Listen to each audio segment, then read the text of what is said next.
Thank God it didn't hit me in that way. I feel sorry for the people that were impacted the most, areas like Tampa Bay area, St. Pete, and then up northward into the bend, if you will, of the state panhandle area of the state. But this is a guy that said with the dock workers strike, hey, listen, we're gonna deploy the National Guard. They're gonna unload the cargo ships. Lo and behold, a couple hours later, all of a sudden they've got a deal going in, and I'm sure the media is spinning it like the Biden-Harris administration. I haven't even looked at the headline to be honest, but I'm sure that's the way that it's going to be spun. But I can tell you what happened that nobody will admit to, and I suspect this is true even within some Republican circles.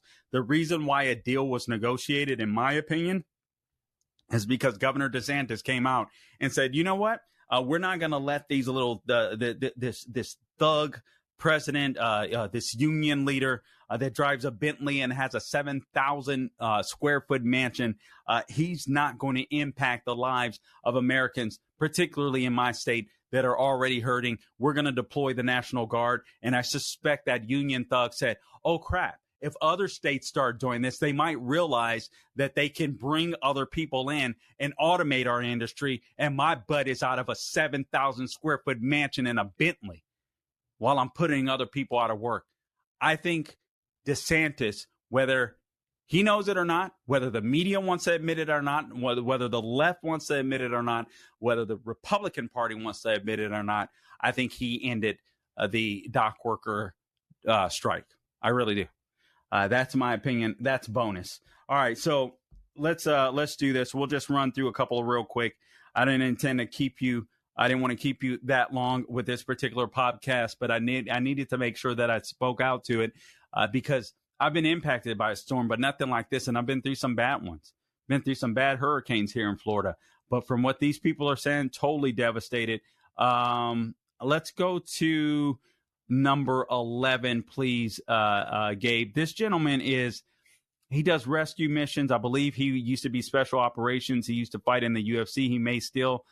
I believe his name is Tim Kennedy. Forgive me. But this is a guy that works on rescue missions as well, utilizing his skills as a former special operations infantry guy, if I recall correctly. Forgive me if I'm butchering that. But let's go ahead and roll it. Cut number 11, please, Gabe. They're present. They're in the way. They are directly talking about FEMA. Our ability to conduct missions and operations. And I'm not going to disparage anybody because we are trying to work within partner relationships, both government and non-government entities within state and federal and county. I went to put a couple of people into a hotel last night, and they have a security guard at the hotel. And they said, "Oh, we're so sorry. The entire hotel has been booked for federal employees." And I was like, "No, I have people that would just pull it out of a mountain that are living out in the hills, and there's not a place for me to put them because we have federal employees that are staying in the hotel." I slept in this white car last night. I smell like foot and death right now, as does every single person on our team. Not a single one of us slept. We got done maybe at 3 o'clock. The moment the sun was up and we could fly helicopters again, we were back in the air, and we have not stopped. And I was like on the fence about trying to get on this program or not. I want people to understand how incredible this organization is, Save Our Allies, and all the work that all of these volunteers are doing. But people, this is biblical level devastation.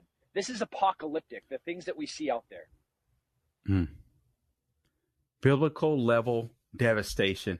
Let me play another video clip for you. This is video clip number 1, please, Gabe. Another gentleman tries to describe what he's seeing out in Asheville, North Carolina. Let's roll it. So I just got out of the water. We're up at the local emergency operations center. They have a Starlink set up, and water rescues are continuous. So the mud is insane here. The amount of bridges that are out, the amount of landlocked, stranded people is unbelievable. There's still plenty of people completely unaccounted for. Keep these locals in your prayers, because I've been doing this since 2013. I got some guys with me that have done it 30 years, and they've never seen anything like this. It's wild. The pictures and videos are nothing compared to seeing it in person. I don't even know how it's possible that it happened. But the job goes on. There were pictures of landslides and all this stuff, unfortunately. We don't have that, I believe. But let's play this video clip. This is video clip number 2.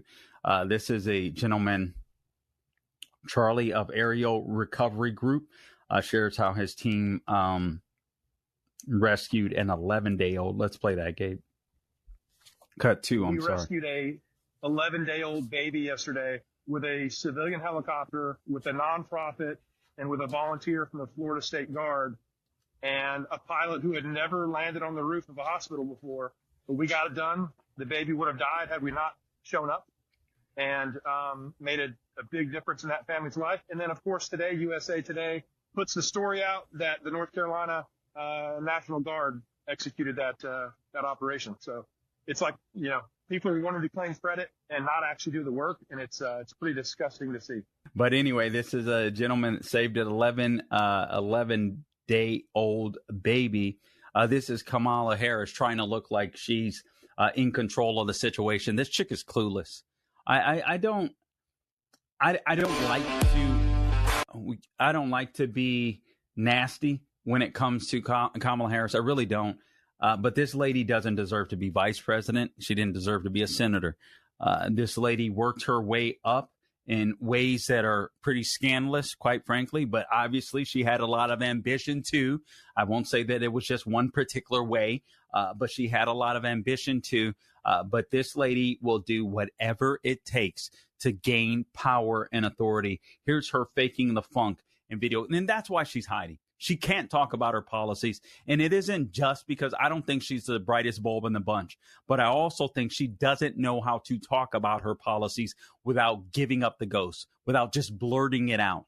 The real Kamala Harris we see are the Kamala Harris that we've seen in videos of the past describing her left-wing radical leanings. That's when the real true Kamala Harris comes out.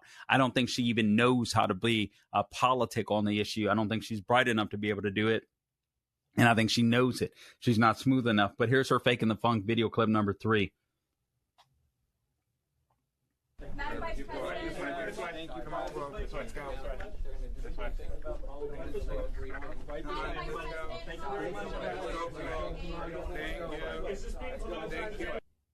This is if this lady were to become president, she doesn't feel like she has to answer to you, because that's what she's doing when she's answering to a press. And by the way, a mostly fawning press.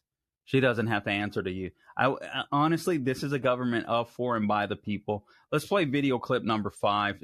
Downtown Chimney Rock, North Carolina, wiped out by an extreme flash flood. Just to give you an overview of some more devastation. Video clip 5, please, Gabe.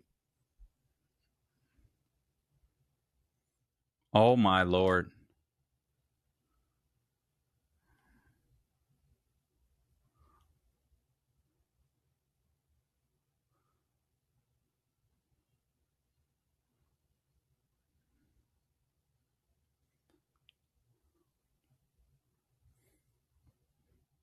Guys, this isn't just one area in North Carolina.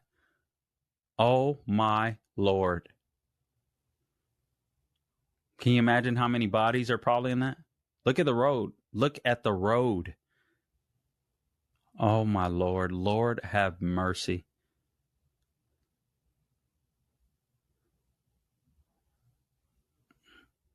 Guys, if you have to subscribe to the podcast, you need to see this. The Carl Jackson Show. You look at this. Water literally up to the roof of so many houses, flowing through some of the windows.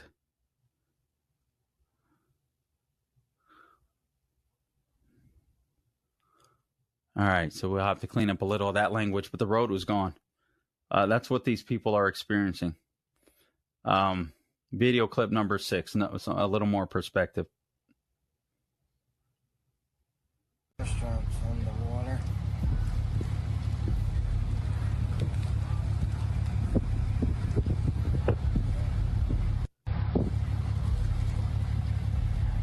What do you... Seriously, what do you do? What do you do? FEMA knows what to do. They want to instill equity as a foundation of emergency management. So if they want to instill equity and they believe that you're a colonialist, how does that work? I'm curious. If they want to lead a whole of community and climate resilience, and if you're people that probably don't buy into the climate change hoax, do they just say, you got what you deserve? How does that work with FEMA that we all pay tax dollars to?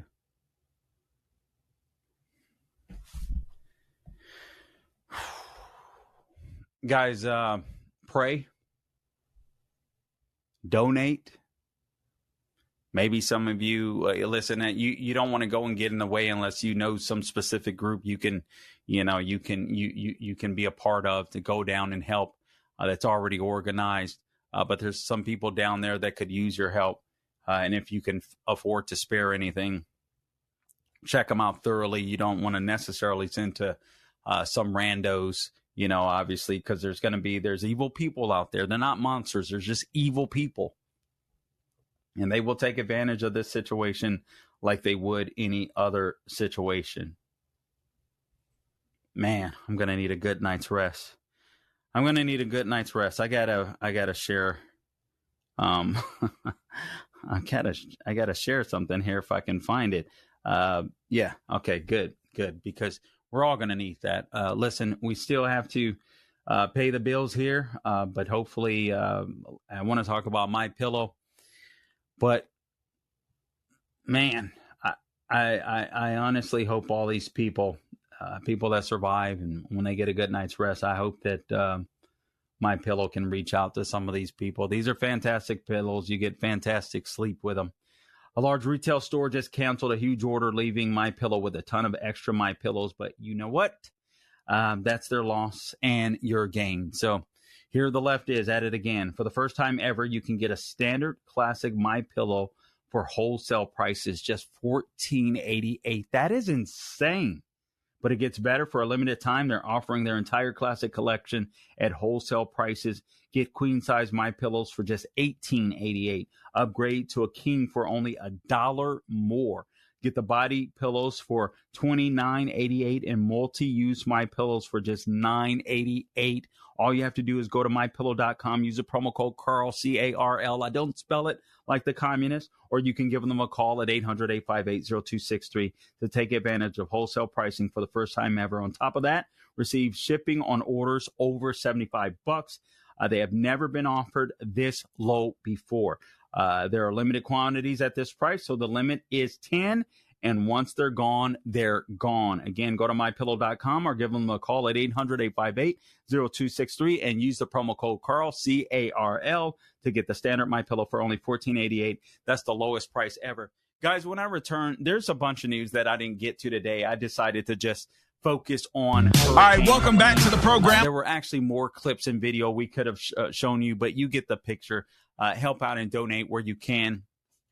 Samaritan's Place is a place that I donate to my church. I'm with Assemblies of God. There's Convoy of Hope. There's places like that. If you want a faith aspect as well, there's I think the Southern Baptist as well. But, just make sure you're donating to places that are really going to go out and be there and do and do the work and not just take your money. But I will do a podcast. I wanted to touch on some things. I've decided to touch on some things I was a little leery on. That is the Diddy story, P. Diddy.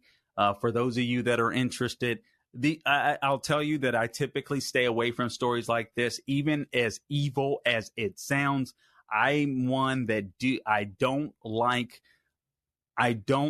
anybody tried in the media or tried in public before they're tried in a courthouse, because I believe that you taint the jury pool, and I believe that you mess up the American system by doing that, even with somebody potentially as evil as P. Diddy, if he is convicted of the crimes that he's been accused of. And obviously there are bombshells with over 100 more people coming out with allegations against him that are very damning. I'm going to talk about that. As far as I know, these aren't criminal cases. These will be civil.